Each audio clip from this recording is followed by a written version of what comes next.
Dr. Goodheart, as you know, was the first chiropractor officially appointed to the Olympic Sports Medicine Committee. We had made an effort through the offices of our good friend David Walther, who has published many texts. I've written a forward to each of his texts, and David is a excellent book writer. He includes all the appropriate references and has made the material he's presented on AK a standard which schools can use and AK clubs can use. And David had attempted to organize muscle testing using instrumentation, and Bob Blake, who's here today also, was working in Dave's office, and he was attempting to reproduce some of the material that we would find on muscle testing by the use of Cybex dynamometry and a lot of other techniques. And Dave had put a lot of time and money into it, and Bob had done the same with a lot of effort. And we found that sometimes it was how we tested muscles was important, and sometimes the Cybex testing didn't agree with the manual muscle testing, and that was the basis of several papers that Bob had written. But we were very anxious to organize all the data that we could in support of what we were doing to secure a position for someone on the Olympic team. And there were some people who were kind of bootlegging chiropractic into Olympic events, which created a problem for the Olympic Committee because they weren't covered by insurance, and if the athlete was damaged by treatment that wasn't authorized by the Olympic Committee, the Olympic Committee felt that they were at an insurance risk, and as a result, some of the earlier effects of having chiropractic given to athletes by sort of some freelance guys was sort of frowned on, and what they wanted was to have official recognition of chiropractic for Olympic athletes. And I went to Dr. Dardick's office at his request. He was a vascular surgeon who was also the head of the Olympic Committee, medical committee, and I brought along all the data that Bob had accumulated and Dave Walther had accumulated, and to some extent that I had accumulated, that would at least legitimize what we were doing. And he said, "I don't want to see any of that." He said, "I know you guys have a tough time proving your point." He says, "But what really counts with athletes is whether you can do the job or not." And I said, "Well, that's very true." I said, "It's proof of the pudding is in the eating." He said, I do a lot of vascular surgery, which is, he's the guy that invented the Dardick appliance. Does anyone know about that? The Dardick appliance is freeze-dried umbilical artery and freeze-dried umbilical vein.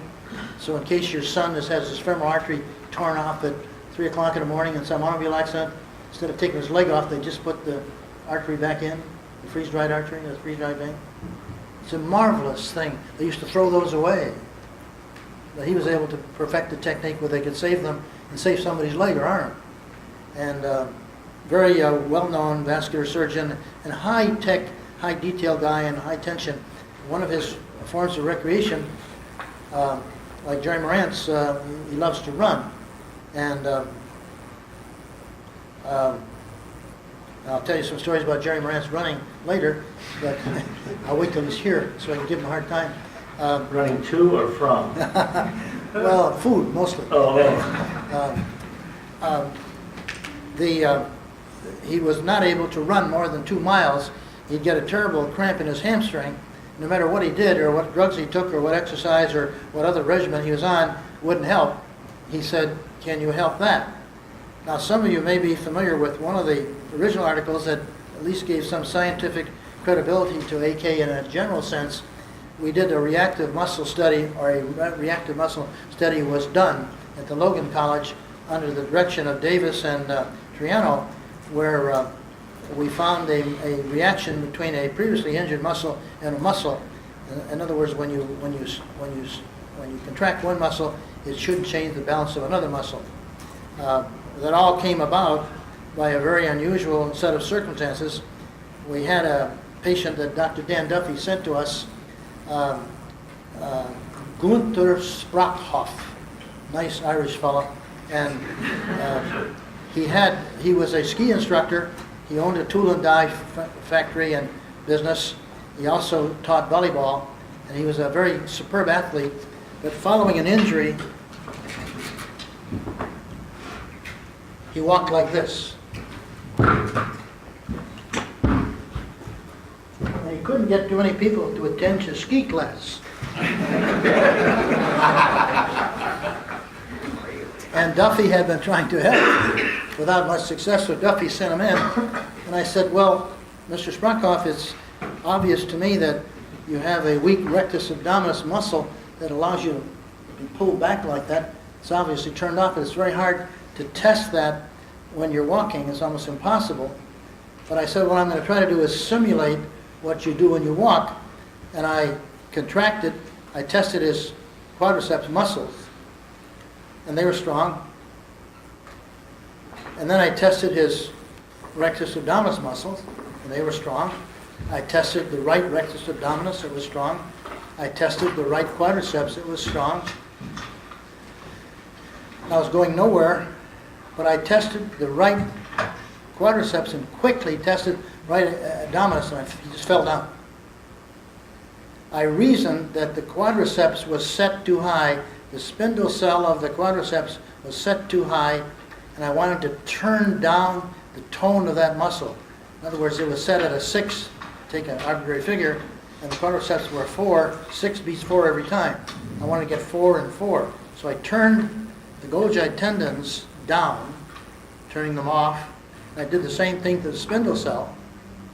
I then tested the quadriceps, it was strong, and I quickly tested the rectus abdominis, it was strong. I said, Gunther, get up. I said, walk, and he walked like that. He says, why don't that other guy do that? I said, because this is a new thing. As of that moment.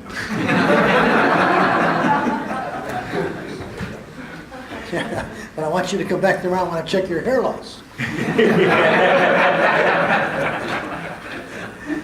That was the first reactive muscle that was present, and as a result, we became aware that there was a obviously linear relationship to the rectus abdominis. Rectus abdominis pulls down on the pelvis.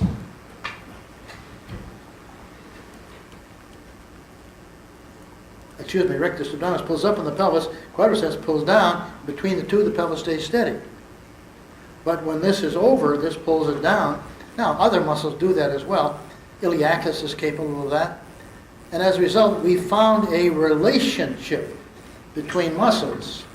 And it just so happens that in a general sense, there's a relationship between the latissimus dorsi on the one side and the hamstrings on the other. And that's where he got the cramp. And we found by changing that relationship, treating the latissimus dorsi, he would not cramp when we would test his hamstring. And I had him do that repeatedly, whereas when he was lying on the table, each time I would test his hamstring, it would cramp. I then balanced that by turning off the latissimus, and in a general sense, turning up the latissimus rather. And I said, well, that's what I would do for this. He said, well, we certainly can tell. I run every morning, and I run just to stay in shape. That was on a Saturday. My wife and I flew home from Indianapolis Saturday evening, and on Sunday we did our usual Sunday kind of a thing. And on Monday morning he called up and he said, I ran 10 miles yesterday and I ran 10 miles today. I didn't get a cramp. He says, you got the job. And that's how I got on the Olympics. By fixing something, rather than talking about something or jousting for position politically, but by fixing something. And that's what has made the AK work, is that because it does something.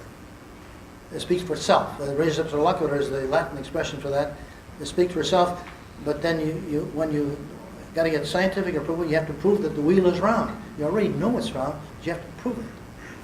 And as a result, that was a big step forward, and because of that, Wally was put on a committee to examine knee injuries, wasn't it? Bob Lake and I were put on the committee. Bob to do and, that. Yes. and Wally was, and as you can imagine, there's a lot of political infighting in that situation. There continues to be, but I just heard from a young chiropractor I think in Connecticut or New Hampshire, who's just been appointed to the U.S. Olympic Committee. Again, we continually have one now on the Olympic Committee. And sooner or later, that's making a difference. So you have slow beginnings, but we have now the scientific underpinnings to go with it.